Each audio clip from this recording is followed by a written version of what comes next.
السلام عليكم ورحمة الله وبركاته. كيف حالك يا شباب؟ طيب الحمد لله. أبو حسن كيف حالك؟ هؤلاء الشباب ما شاء الله شوف على العين وهم جالسين، نحن مشينا وشفناهم وهم جالسين عند العين، ما أدري شربوا كله من عين ولا إيش. ما شاء الله ما شاء الله. أنتم من هنا؟ أنتم من هنا؟ من الديزة؟ ما شاء الله ما شاء الله. هذه الرحمنة.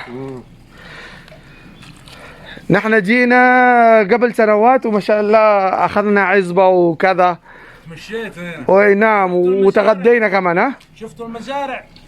في مزارع في الطريق بس ما نزلنا. ممكن لا ممكن نخش الآن. ايوه والله. بس والله نحن شوف نحن من باكستان وبلد خضراء ونحب الخضراء.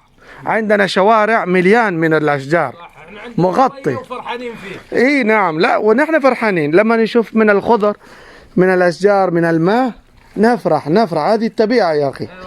بس أهم الشيء اللي يجون الشباب هنا أو أواعل عشان ما يرموا نفايات، هذه لازم يحافظ عليهم. هذا أهم شيء في السياحة.